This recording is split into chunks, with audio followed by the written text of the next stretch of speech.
بسم اللہ الرحمن الرحیم رب اشرح لی صدری ویسر لی امری واحلل عقدۃ من لسانی یفقهوا قولی اللہم ربنا زدنا علما یا معلم ابراہیم علمنا یا مفاہم سلیمان فہمنا۔ الحمدللہ آج سے ہم اپنی سیرہ کی کلاس دوبارہ سے شروع کر رہے ہیں، اور جو ہم نے جہاں پہ روکا تھا وہ یہ تھا کہ ہم نے دیکھا تھا کہ آپ صلی اللہ علیہ وسلم جب اسراء والمعراج پہ گئے تو فرسٹ ہیون پہ آپ آدم علیہ السلام سے ملے، اس کے بعد عیسیٰ یحییٰ سے ملے، اس کے بعد آپ یوسف علیہ السلام سے ملے، اس کے بعد جو ہے ادریس علیہ السلام ملے، اور پھر ففتھ کے اوپر آپ نے کہا کہ کس کا تھا کہ ادریس علیہ السلام کے لیے بھی کہا تھا نا کہ رفعنا لک ذکرک، تو آپ کے لیے بھی اللہ تعالیٰ نے کہا کہ ہم نے تیرا ذکر بلند کیا، کہ ادریس علیہ السلام کو بھی اٹھا لیا، اور اس کے بعد ہارون اور موسیٰ علیہ السلام جو تھے وہ بھی آپ کو ملے، اور موسیٰ علیہ السلام جو تھے وہ آپ کے بہت قریب تھے، کیونکہ جیسے ٹرائلز اور ٹریبولیشن سے آپ کو گزرنا پڑا، موسیٰ علیہ السلام کو بھی بہت زیادہ گزرنا پڑا۔ اور دوسرا یہ ہے کہ جو سیکنڈ لارجسٹ امہ ہوگی وہ کس کی ہوگی، یعنی مسلمانوں کے بعد موسیٰ علیہ السلام کی امہ جو ہے وہ زیادہ ہوگی، اور موسیٰ علیہ السلام کا ایکسپیرینس بھی بہت زیادہ تھا کہ انہوں نے بہت عرصے جو ہے وہاں پہ تبلیغ کا کام کیا تھا، اور آپ صلی اللہ علیہ وسلم نے یہ بھی کہا تھا کہ موسیٰ کو مجھ سے زیادہ تکلیف ہوئی تھی۔ اور اب ہم اس کے بعد ہم آ جاتے ہیں تو ہم یہ دیکھتے ہیں کہ آپ صلی اللہ علیہ وسلم کہ جیسے جیسے اوپر چلتے چلے گئے اور ان پیغمبروں سے ملاقاتیں ہوتی رہیں، تو آپ کی باتیں کیا ہوئیں پیغمبروں سے، تو اس سے یہ ایک بہت زیادہ انفارمیشن تو نہیں ہے، لیکن کچھ کی ہے کہ کہ کیا کیا باتیں ہوئیں، اور سب سے زیادہ جو ہے وہ عیسیٰ علیہ السلام کی بارے میں انفارمیشن ہے کہ میں ابراہیم علیہ پہلے تو باقی پیغمبروں کی زیادہ بات نہیں پتہ، بجائے اس کے کہ بس صرف سلام دعا ہوا، لیکن عیسیٰ علیہ السلام کے پاس اور بات ہو رہی تھی قیامت کے بارے میں کہ کیا کسی کو پتہ ہے کہ قیامت کب آئے گی، تو سب پیغمبروں نے کہا کہ ہمیں نہیں پتہ۔ البتہ عیسیٰ علیہ السلام نے کیا کہا کہ مجھے بس صرف اتنا پتہ ہے کہ میں ابھی واپس دنیا میں جاؤں گا اور یاجوج ماجوج کو ختم کروں گا۔ انہوں نے کہا کہ مجھے یاجوج ماجوج جو ہیں ان کو ختم کروں گا، جس کے بارے میں بھی انہوں نے یہ کہا کہ یاجوج ماجوج جو ہیں وہ جب پھیل جائیں گے پوری دنیا کو، جیسے قرآن نے بھی نے کل حدب ینسلون، کہ ہر اونچی جگہ سے نیچے آ رہے ہوں گے، وہ سارا پانی پی جائیں گے، دریا سوکھ جائیں گے، تو پھر میں دعا کروں گا اور سب یاجوج ماجوج مر جائیں گے، ان کی لاشیں اتنی ہوں گی کہ بدبو پھیل جائے گی۔ اس کے بعد میں پھر دعا کروں گا کہ اللہ تعالیٰ تو ہمیں اس عذاب سے بچا لے، کیونکہ ہر جگہ ان کی لاشیں پڑی ہوئی ہوں گی، تو پھر اللہ تعالیٰ آسمان سے بارش برسائیں گے، اور یہ ان کی بدبو بھی اور باڈیز بھی ختم ہو جائیں گی۔ اور اس کے بعد انہوں نے کہا کہ قیامت اتنی نزدیک ہوگی کہ جیسے کہ انہوں نے عربی کا ایک محاورہ یوز کیا، جس کو کہ ہم کہتے ہیں کہ جیسے کہ اردو میں اگر ہم کہیں گے کہ جیسے ایک حاملہ عورت کی جو چیخ ہوتی ہے جب وہ حمل پیدا کر رہی ہوتی ہے، یعنی کہ بس کسی مومنٹ بھی بچہ نکل جاتا ہے نا، تو اس فریز کو انہوں نے استعمال کیا کہ ایک حاملہ عورت کی چیخ کے جس طرح چیخ کی ہوتی ہے اتنا ہی وقت ہوگا قیامت میں بھی، تو یعنی بہت ہی قریب ہوگی، اور وقت پتہ نہیں ہے، قرآن نے یہ نہیں بتایا کہ کس وقت ہوگا، لیکن قرآن نے یہ ضرور کہا کہ حتی اذا فتحت یاجوج و ماجوج و کل حدب ینسلون، کہ یہاں تک کہ جب یاجوج ماجوج آ جائیں گے اور ہر اونچی جگہ سے وہ نیچے اتر رہے ہوں گے، یہ قیامت کے بارے میں ہے۔ اس کے بعد ہم یہ دیکھتے ہیں کہ اس کے بعد کیا ہوا کہ آپ جب اس کے بعد دجال آئے گا اور پھر وہ دجال کو قتل کریں گے، یعنی یہ ساری باتیں عیسیٰ علیہ السلام نے ان سے کی۔ پھر اس کے بعد ابراہیم علیہ السلام جو تھے وہ کہتے ہیں کہ میں ابراہیم علیہ السلام سے ملا تو انہوں نے مجھے کہا کہ یا محمد میرا سلام اپنی امت کو دینا اور بتانا کہ میں نے جنت دیکھی ہے، لیکن وہ بالکل بیرن ہے، یعنی اس کے اندر کچھ بھی نہیں ہے، اور اس کے بیج جو ہیں جو لگ سکتے ہیں وہ ہے سبحان اللہ والحمد للہ لا الہ الا اللہ واللہ اکبر، کہ جب جیسے جیسے لوگ یہ الفاظ کہتے رہیں گے اس کے حساب سے وہاں پہ درخت لگتے چلے جائیں گے. تو آپ اپنی امت سے کہیں کہ اس کو کہتے رہیں. کیسے لگائیں وہ درخت؟ ان الفاظ کو بار بار کہتے کہتے. تو اس کے بعد آپ صلی اللہ علیہ وسلم مالک سے ملے. مالک کون ہے؟ یہ دوزخ کا دروغہ ہے، گیٹ کیپر ہے. اور قرآن میں اس کا صرف ایک ہی دفعہ ذکر ہے کہ جس میں کہ جب دوزخی اس کو پکاریں گے، کہیں گے کہ وہ نادا، اس کو پکاریں گے کہ یا مالکی، کہ اے مالک لیقضی، اپنے رب کو پکار کہ ہمارا معاملہ ختم کر دے کہ ہم تنگ آ چکے ہوئے ہیں. تو یہ جہنم کا خازن ہے اور اس کے چہرے پر اداسی تھی، ہلکی سی اسمائل بھی نہ تھی. تو جبرائیل علیہ السلام نے آپ صلی اللہ علیہ وسلم، اور مالک جو تھے انہوں نے خود سلام کیا آپ صلی اللہ علیہ وسلم کو. تو جبرائیل علیہ السلام نے کہا کہ یہ کبھی مسکرائے نہیں ہیں کہ جب سے انہوں نے جہنم کو دیکھا ہے. اور جبرائیل علیہ السلام نے یہ کہا کہ اگر یہ کبھی مسکراتے تو صرف آپ کے لیے مسکراتے. اس کے بعد آپ جو ہے اوپر اور آگے گئے، یہ جہاں پہ ایک سدرۃ المنتہا ہے، یعنی کہ وہ اینڈ ہے، وہ اینڈ ہے ایک ہماری جو ورلڈ ہے اس کا. اور اس کے بعد وہ سدرۃ المنتہا کا وہ نظر آیا. سدرہ جو ہے بیسیکلی ایک درخت ہے اور جو کہ صحرا میں ہوتا ہے، اور یہ بہت سایہ دار ہوتا ہے، اور اس کی برانچز جو ہیں بہت پھیلی ہوئی ہوتی ہیں. اس کا پھل بھی بڑا میٹھا ہوتا ہے اور بہت خوشبو ہوتی ہے. تو منتہا کہتے ہیں ویری اینڈ، آخری مقام جہاں کہ سدرۃ المنتہا ہے. اس کا آپ صلی اللہ علیہ وسلم نے ایکسپلین کیا صحابہ کو کہ اس کا پھل بہت بڑا تھا. انہوں نے کہا کہ اسی طرح بڑا تھا جیسے کہ ہجر کا ایک جار ہوتا ہے. اب ہم تو جانتے نہیں ہیں، یہ عرب جانتے ہوں گے کہ وہ جار کیسا تھا، لیکن جو ایکسپلینیشن تھی کہ اس کے جو پر تھے وہ ہاتھی کے کانوں کی طرح تھے، یعنی کہ اس کے جو پھل تھے وہ ہاتھی کے کانوں، پتے جو تھے وہ ہاتھی کے کانوں کی طرح تھے. یہ کہیں ثابت نہیں ہے کہ آپ صلی اللہ علیہ وسلم نے کہیں ہاتھی دیکھا، لیکن جو ایکسپلینیشن تھی جو صحابہ نے دی ہے وہ یہ دی ہے. اور آپ صلی اللہ علیہ وسلم نے کہا کہ مجھے یہ بتایا گیا کہ یہ سدرۃ المنتہا ہے، اور اس درخت پر کچھ ایسی چیزیں تھیں اور ایسے رنگ تھے سے اس درخت کو انہوں نے ڈھانکا ہوا تھا. لیکن آپ صلی اللہ علیہ وسلم نے کہا کہ وہ رنگ جو ہیں مجھے نہیں پتا کہ وہ کیا تھے، کیونکہ یہ رنگ دنیا میں نہیں ہیں. یعنی اس سے یہ پتہ چلتا ہے کہ رسول پاک صلی اللہ علیہ وسلم ایک بہت مختلف ڈائمنشن میں چلے گئے تھے، جس کے بارے میں ہمیں کچھ آئیڈیا ہے ہی نہیں کہ وہ کیا ہے، کیونکہ یہ عالم غیب ہے اور اللہ ہی جانتا ہے کہ وہ کیا ہے. اب یہ سدرۃ المنتہا کیا چیز ہے کسی کو نہیں پتہ. اس کے بعد اب کیا چیز تھی کہ آپ نے اللہ سے ملاقات کی. اب اللہ کے یہ سدرۃ المنتہا وہ جگہ ہے جہاں پہ ہر چیز جو ہے وہ جا کے رک جاتی ہے، یعنی جس چیز نے نیچے آنا ہوتا ہے وہ اسی جگہ سے نیچے آتی ہے، اور اس کے بعد اوپر اور کوئی چیز نہیں جا سکتی. تو سدرۃ المنتہا سے ہر چیز شروع ہوتی ہے. اور تبری کی ایک روایت ہے کہ یہ درخت جو ہے یہ تبدیل ہوتا رہتا ہے، اور یہ ایک ہی اس میں نہیں رہتا، فارم میں تبدیل ہوتا رہتا ہے، اور اس کے درخت سٹیٹک نہیں ہے، تبدیل ہوتا رہتا ہے. اور اس کے اوپر جو تتلیاں ہوتی ہیں وہ سونے کی ہیں. اسی لیے سورہ نجم جو ہے اس میں اللہ تعالیٰ نے فرمایا نا کہ از یخشى السدرۃ ما یخشیٰ، یعنی ڈھانک رکھا تھا سدرہ کو جس چیز نے ڈھانکا تھا. تو یہ درخت جو ہے یہ کہاں پہ ہے؟ کہا یہ جاتا ہے کہ سدرہ جو ہے وہ شروع ہوتا ہے 6 آسمان سے اور جا کے ختم ہوتا ہے 7ویں آسمان پر، 7th ہیون پہ ختم ہوتا ہے یہ سدرۃ المنتہا. اور اس درخت کی جڑوں سے 4 دریا جو ہیں وہ بہہ رہے ہیں. 2 دریا چھپے ہوئے ہیں اور 2 دریا ظاہر ہو رہے ہیں.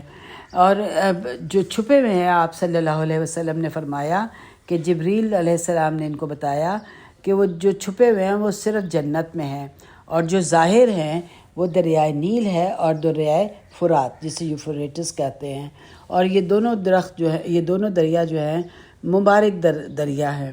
اگر ابن بطوطہ کا سفر نامہ پڑھنے کا اتفاق ہو تو اس میں انہوں نے ان کو بڑی اچھی طرح سے ایکسپلین کیا ہے کہ کس طرح سے یہ جو درخت ہیں کس طرح سے مبارک ہیں، اس میں کافی تفصیل ہے۔ بہرحال یہ دونوں دریا جو ہیں اول وقت سے اس دنیا میں ہیں، اور یہ لوگوں کی زندگی کے لیے بہت ہی اہم کردار عطا کرتے ہیں۔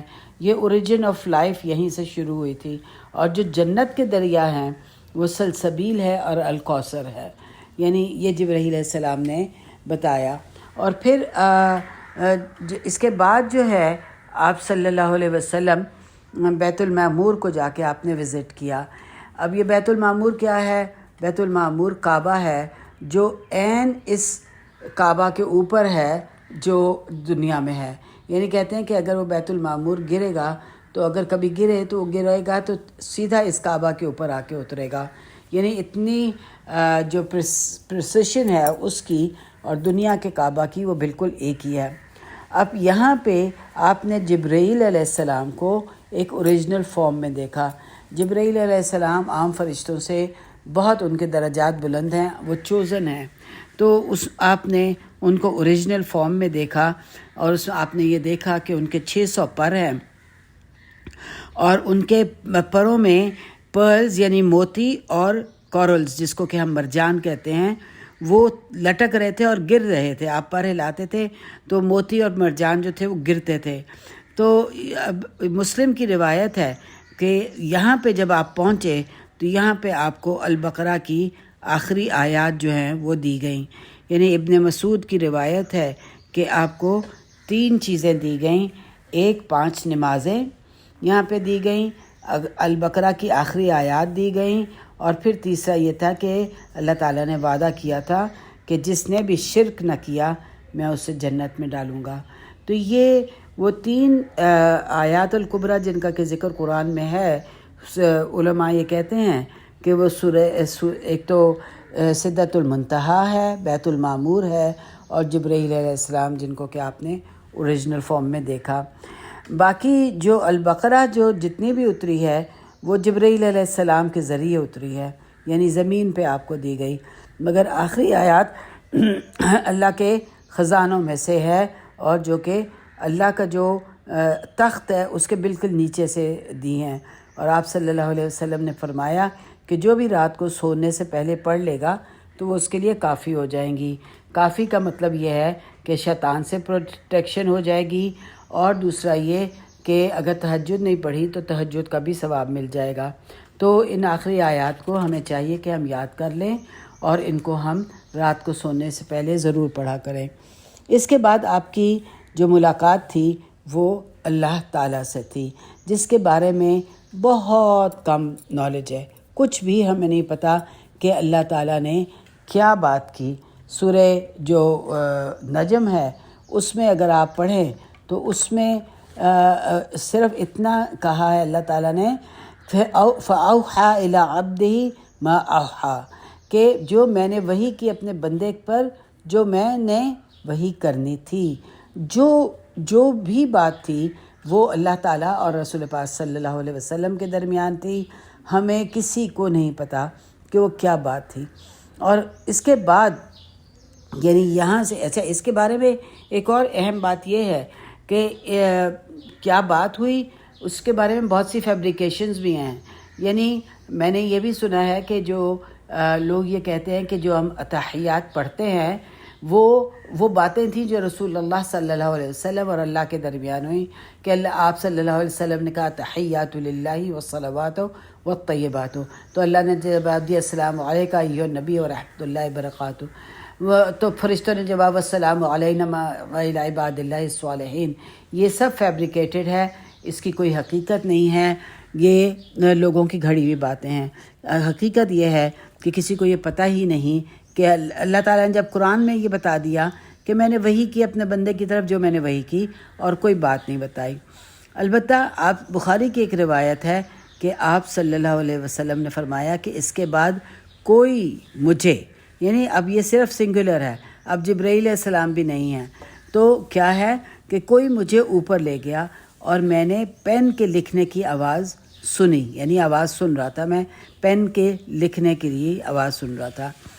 تو یہاں پہ وہ جو کتاب ام الکتاب ہے اس میں جو کچھ بھی لکھا جا رہا تھا وہ پین لکھ رہا تھا. اب یہاں پہ اور کوئی نہیں تھا، یعنی ایک اللہ تعالیٰ کی اپنی شان تھی، اور وہ پین تھا جس کو کون لکھ رہا تھا؟ اللہ تعالیٰ لکھوا رہے تھے.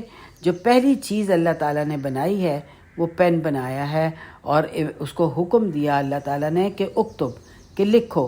تو پین نے پوچھا کہ میں کیا لکھوں؟ تو اللہ تعالیٰ نے فرمایا ہر چیز لکھو، جو بھی ہے اس کو سب کچھ لکھ دو. تو پین جو ہے وہ لکھ رہا تھا. بہرحال آپ صلی اللہ علیہ وسلم تھے یہاں پہ، بالکل اکیلے تھے، جبرائیل بھی ساتھ نہیں تھے. اور جو میں نے پہلے بھی کہا کہ کیا باتیں ہوئیں کوئی نہیں جانتا، اور یہ کیونکہ یہ ایک پرائیویٹ ٹاک تھی بٹوین اللہ اور اس کے ڈیوائن پریزنس تھی. ڈیوائن پریزنس تھی، ان کے درمیان ایک بات ہوئی. ہاں صرف البتہ یہ بات ضرور پتہ ہے کہ جو آپ صلی اللہ علیہ وسلم نے بتایا کہ آپ پر 50 نمازیں جو ہیں وہ فرض ہوئیں، 50 نمازیں فرض ہوئیں. اور جب آپ 50 نمازیں لے کے واپس لوٹ رہے تھے، یعنی ہر روز 50 نمازیں پڑھنی تھیں، تو موسیٰ علیہ السلام جو تھے وہ ملے. اور کیونکہ یہ بہت زیادہ انہوں نے 80 سے 90 سال کام کیا تھا داعی حق کا، تو موسیٰ علیہ السلام جو تھے وہ جانتے تھے کہ امت جو ہے وہ کیا کرے گی. لہٰذا موسیٰ علیہ السلام نے کیا کہا؟ ان سے یہ کہا کہ موسیٰ علیہ السلام نے پوچھا آپ صلی اللہ علیہ وسلم سے کہ کیا بات ہوئی ہے، کہ واٹ ڈڈ یور لارڈ سے، کہ آپ کے اللہ نے آپ کی امت کے لیے کیا بھیجا ہے. تو آپ صلی اللہ علیہ وسلم نے کہا کہ 50 نمازیں دی گئی ہیں. تو موسیٰ علیہ السلام نے کہا کہ واپس جاؤ اور ان میں کمی کی درخواست کریں کہ آپ کی امت یہ نہیں پڑھ سکے گی.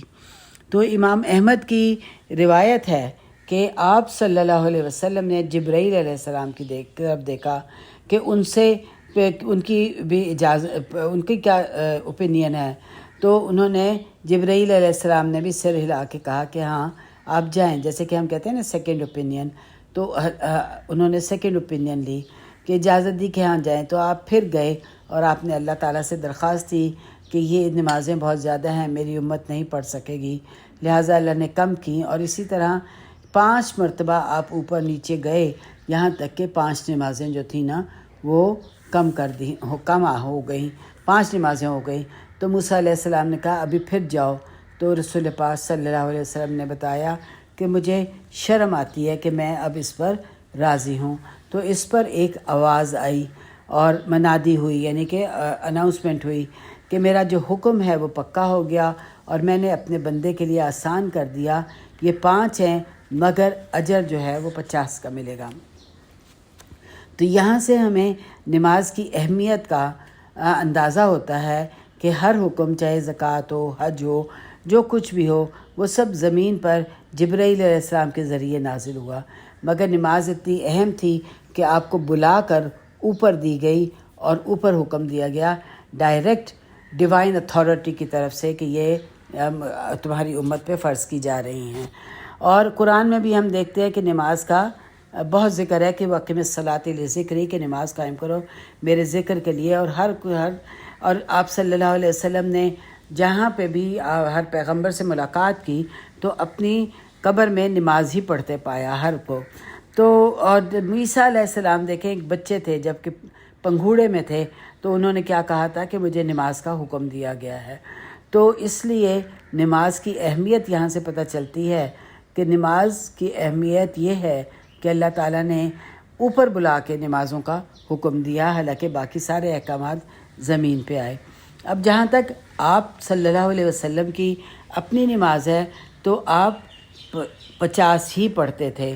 کس طرح سے کہ سارے فرائض دن کے ملا کے 17 ہو جاتے ہیں، اور سنت موقدہ جو ہیں وہ 12 ہیں تو یہ 29 ہوتے ہیں.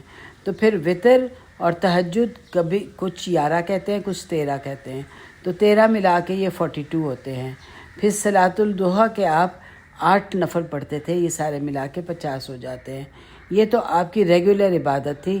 اس کے علاوہ جو آپ وضو کے لیے تحیۃ المسجد پڑھتے تھے یا تحیۃ المسجد پڑھتے تھے یا شکرانے کے نفل پڑھتے تھے، یہ سب جو ہے یہ اس کے علاوہ ہیں آپ کی عبادت. تو اب یہاں پہ ہمیں یہ دیکھنا ہے کہ یہ 50 نمازوں کے بعد کی حکمت کیا تھی، کم کیوں کی. تو ایک تو یہ کہ اللہ کی رحمت دکھانے کو کہ اللہ کس قدر رحم کرنا ہے. اللہ تعالیٰ نے فرمایا ہے نا کہ وہ تمہاری زندگی کو مشکل کرنے کے لیے نہیں آیا. 50 نمازیں کی اگر ہوتی تو ہر 20 منٹ بعد ہم نے نماز پڑھنی ہوتی تھی.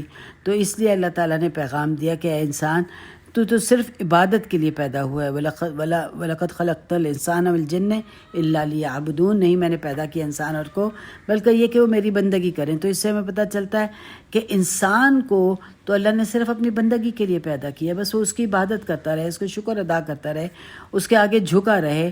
لیکن ہم یہ دیکھتے ہیں کہ اس کے باوجود امت جو ہے، اول تو بہت سے لوگ ہیں جو نماز پڑھتے ہی نہیں ہیں. کچھ اگر ان کو توفیق مل جاتی ہے تو پھر کیا کرتے ہیں کہ وہ صرف فرائض پڑھ لیتے ہیں اور اس سنتیں چھوڑ دیتے ہیں، سنتیں نہیں پڑھتے ہیں. حالانکہ اگر ہم دیکھیں تو ایک جو فرائض ہیں ہم وہ پڑھتے ہیں تو صرف 20 منٹ ایک دن کے ہمارے خرچ ہوتے ہیں. اب واپسی پہ کیا ہوا، آپ واپس آئے اور یہاں سے کیا ہوا کہ آگے اس کے بعد کچھ نہیں پتہ کہ آپ نے کیا باتیں ہوئیں آپ کی اور اللہ تعالیٰ کی. اللہ تعالیٰ نے نہ ہمیں بتایا، نہ رسول پاک صلی اللہ علیہ وسلم نے بتایا. بس واپسی پہ آپ نے جنت اور دوزخ دیکھی. جنت اور دوزخ کیوں آپ نے واپسی پہ دیکھی؟ کیونکہ جو سب سے اہم کام تھا وہ یہ تھا کہ اللہ تعالیٰ سے ملاقات، ڈیوائن آڈینس جو ہے وہ ضروری تھی. تو اس لیے آپ کو اللہ تعالیٰ نے اپنے ساتھ سامنے بلایا اور بات چیت کی. اب سوال یہ پیدا ہوتا ہے کہ کیا آپ صلی اللہ علیہ وسلم نے اللہ کو دیکھا؟ تو اس کے بارے میں بہت بڑی کنٹروورسی ہے. کوئی کہتے ہیں کہ دیکھا، کوئی کہتے ہیں کہ نہیں دیکھا، اور کچھ کہتے ہیں کہ نہیں ایک روشنی کا پردہ تھا، آپ نے اللہ کو نہیں دیکھا، اور کچھ کہتے ہیں کہ آپ نے اللہ کو دیکھا. واللہ عالم، یہ غیب کی باتیں ہیں، اللہ تعالیٰ بہتر جانتے ہیں. ہمیں تو صرف یہ ہے کہ ہمیں اسراء والمعراج سے یہ دیکھنا ہے کہ ہمارے لیے کیا احکامات آئے، ہمارے نماز کے احکامات آئے، اور ہمیں نماز کے بارے میں بہت سیریسلی نہ صرف اپنے بلکہ اپنی اولاد کو بھی تلقین کرنی ہے کہ وہ 5 وقت کی نمازیں کسی حال میں نہ چھوڑیں، ضرور اللہ کی بندگی کرتے رہیں. اللہ تعالی ہم سب کو اپنی بندگی کی توفیق عطا فرمائے، اپنی عبادت کی توفیق دے، اور پھر وہ اس کو قبول بھی کر لے. کیونکہ ہماری جو نمازیں ہیں وہ تمام خیالات میں ڈوبی ہوئی ہوتی ہیں، ادھر سے ادھر ہوتی ہیں. اس کے اندر اخلاص کتنا ہوتا ہے ہمیں نہیں پتہ. ہم کون سی صورتیں پڑھ گئے ہمیں نہیں پڑھا. ہم لوگ عطیات میں بیٹھے یا نہیں بیٹھے بھول جاتے ہیں. تو یہ اللہ تعالیٰ سے دعا ہے کہ اس نے جو سب سے بڑا احکامات آسمانوں پر دیے وہ نماز کے تھے. تو اللہ تعالیٰ ہمیں توفیق دے کہ ہم اس کا حق ادا کر سکیں. ربنا تقبل منا انک انت السمیع العلیم وتب علینا انک انت التواب الرحیم وصلی اللہ علی نبی محمد وعلی آلہ وصحبہ اجمعین وآخر دعوانا الحمد للہ رب العالمین.